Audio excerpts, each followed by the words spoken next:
Nous sommes dans l'endroit le plus magique, mythique de la Carthage phénicienne et punique, puisqu'il s'agit du sanctuaire de Balamon qui a été fondé vers le milieu du 8e siècle avant Jésus-Christ par les premiers colons phéniciens qui ont atteint cette terre en arrivant de Tyr.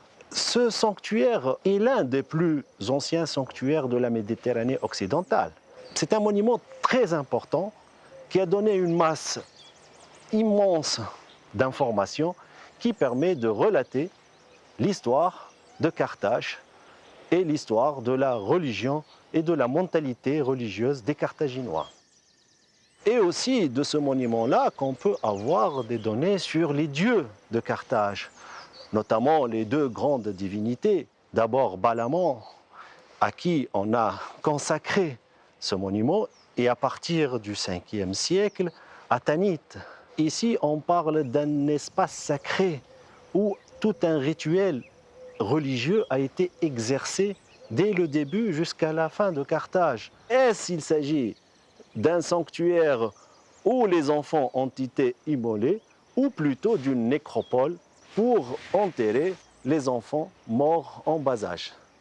La nature de ce rituel, elle est très importante et tout un débat qui a été déclenché depuis maintenant la fin du 19e siècle, notamment à partir du Flaubert, si on ose dire, parce que c'était à Flaubert que revient la responsabilité de la diffusion de cette propagande anti-carthaginoise qui met en premier lieu ce sacrifice sanglant. Sacrifice, ça ne veut pas dire tuer, mais ça veut dire offrir à la divinité. C'est un débat sur lequel l'idéologie a pris beaucoup de pas aux dépens de la réflexion scientifique. L'idéologie a pris le pas en le nommant Tophet, parce que nous pouvons nommer cet espace sacré comme sanctuaire. Et le terme phénicien qui qualifie cet espace et qu'on trouve dans les stèles s'appelle Kodesh. C'est le Kodesh de Baal, qu'on peut traduire par sanctuaire. Et le poids de la reconstruction faite par Flaubert, on la voit dès le début de la découverte de ce monument qui a été nommé sanctuaire de Salammbô. Parmi les principales caractéristiques de ce sanctuaire, c'est la présence donc des urnes, mais aussi de leurs marqueurs. La plupart, en fait, comportent une décoration, comme des signes de Tanit, ou les signes de la bouteille, comme celui-là, par exemple. C'est des symboles qu'on continue jusqu'à maintenant à chercher leur signification.